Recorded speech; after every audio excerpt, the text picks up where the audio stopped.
Hello everyone, আসসালামু আলাইকুম। কেমন আছেন আপনারা সবাই? আশা করি সবাই ভালো আছেন। আমি টাঙ্গাইল থেকে বলছি সীমা। আপনারা দেখছেন আপনাদের পছন্দের ইউটিউব চ্যানেল সীমা সংসারে। আপনাদের সবাইকে স্বাগতম। আবার হাজির হয়ে গেলাম নতুন আরেকটি এপিসোড নিয়ে। আজকে আমি করে দেখাবো ফুলকপির মিষ্টি পাকোড়া। তো ফুলকপির মিষ্টি পাকোড়া বানানোর জন্য এখানে ফুলকপিটা ধুয়ে পানিটা ঝরিয়ে নিছি।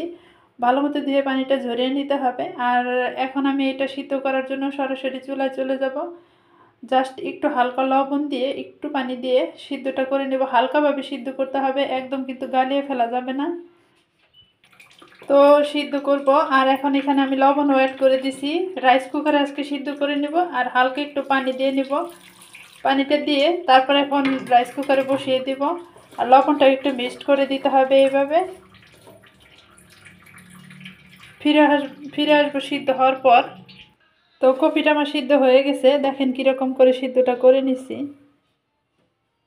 একদম কিন্তু গালিয়ে ফেলা যাবে না, এরকম করে সিদ্ধ করে নিতে হবে। এখন একটু এক্সট্রা পানি আছে, সেই পানিটা ঝরিয়ে নেওয়ার জন্য স্ট্যান্ডে রেখে দিলাম।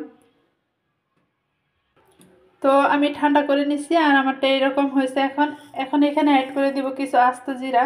আস্ত জিরাটা দিলে কি হয়, আপনার পাকোড়ার ফ্লেভারটা ভালো লাগে। দিয়ে দিব কিছু স্বাদ মতো লবণ, হলুদের গুঁড়ি।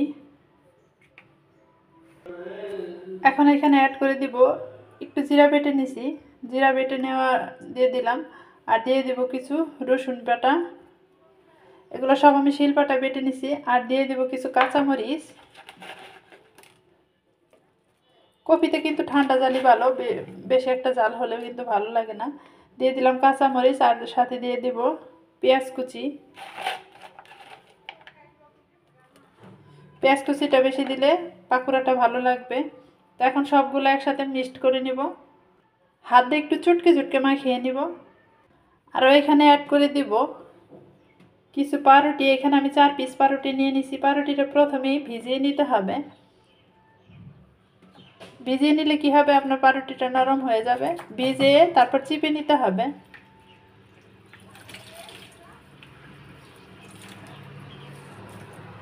তো ভিজিয়ে দেখেন এই যে চিপে নিলাম 2 পিস, আরও 2 পিস দিয়ে দিব।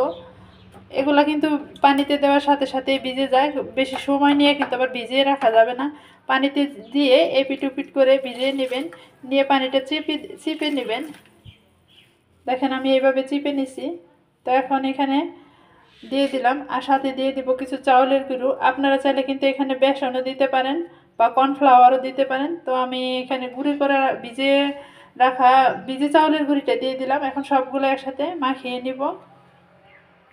তো আমার মাখানো হয়ে গেছে। এখন এখানে আমি কিন্তু অ্যাড করে দিব ধনিয়া পাতা। ধনিয়া পাতাটা দিয়ে হালকাভাবে মাখিয়ে নিব। আর আপনাদের মাখানোটা এরকম হইতে হবে। এরকম যদি না হয়, যদি শক্ত হয়ে যায় তাহলে পানি অ্যাড করে দিবেন। আর যদি নরম হয়ে যায় তাহলে কিন্তু পাকোড়াটা বেশি একটা ভালো হবে না। একদম পানিটা সুন্দর করে ঝরিয়ে নিতে হবে, যেন শক্ত শক্তই থাকে। তাহলে কিন্তু পানি অ্যাড করতে পারবেন। আর নরম হয়ে গেলে কিন্তু কিচ্ছু করার নেই। চাউলের গুঁড়ি বেশি দিলে আপনার পাকোড়াটা খেতে ভালো লাগবে না, বেসন বেশি দিলে পাকোড়াটা খেতে ভালো লাগবে না।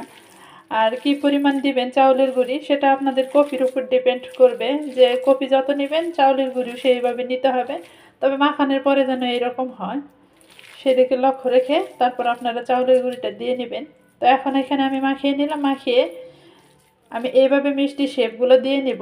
যেহেতু বলছি আমি মিষ্টি পাকোড়া বানিয়ে দেখাবো, তো এইভাবে দেখেন, এইভাবে মিষ্টি শেপগুলো দিয়ে তারপর ভাজি করব। তো পাকোড়াগুলো আমার বানানো শেষ। এখন এখানে আমি তেলটাও দিয়ে দিছি। তেলটাও ভালো মতো গরম করে নিতে হবে। তেলটা গরম করে নিয়ে এখানে একটা একটা করে পাকোড়া আমি দিয়ে দিব। তো তেলটা আমার গরম হয়ে গেছে, এখানে পাকোড়াগুলো দিয়ে দিব। আর পাকোড়াগুলো দিতে গেলে একটু সাবধানে দিবেন। দেখেন এই যে এইভাবে দিয়ে নেবেন। আর সবগুলো পাকোড়া এইভাবে দিয়ে নিব। তো দেখেন এইভাবে আমি সবগুলা পাকোড়া দিয়ে দিছি। আরও কিন্তু রয়ে গেছে, সবগুলো হয় নাই। আর পাকোড়াগুলো সবগুলাই এক সাইজের করার চেষ্টা করবেন, তাহলে দেখতে সুন্দর লাগবে। তো গোল্ডেন কালার করে ভাজি করে নিতে হবে, এপিট ওপিট করে। তো আমি অপেক্ষা করব গোল্ডেন কালার হওয়া পর্যন্ত। তো একটু তাড়াতাড়ি উল্টিয়ে দিতে হবে, উল্টিয়ে উল্টিয়ে তারপর ভাজতে হবে, যেন আবার একদিকে না পুড়ে যায়। তো দেখেন এই যে আমি পাকোড়াগুলা উল্টিয়ে নিলাম।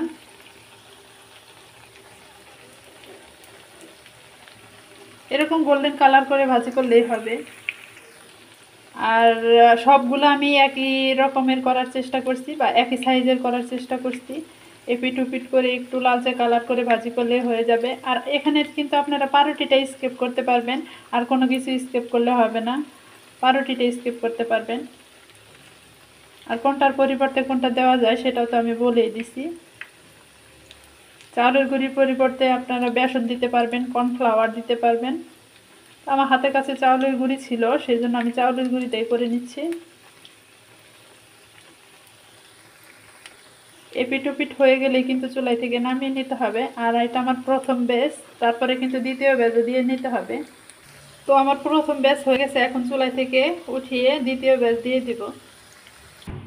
এই তো রেডি হয়ে গেল আমার মিষ্টি পাকোড়াগুলো। আর এই পাকোড়াটার নাম আমি মিষ্টি পাকোড়া দিছি এই কারণেই, দেখা যায় এগুলা মিষ্টির মতো সাইজ করে বানানো হয়, সেই জন্য এগুলোর নাম মিষ্টি পাকোড়া। তো দেখেন কীরকম হয়েছে পাকোড়াটা, একদম কিন্তু মুচমুচে করে বানিয়ে নিছি। বানানো সহজ, তাড়াতাড়ি হয়ে গেছে। আর ভিডিওটা ভালো লাগলে অবশ্যই সাবস্ক্রাইব করবেন, কমেন্টের মাধ্যমে জানাবেন যে আমার মিষ্টি পাকোড়াগুলো কীরকম হয়েছে।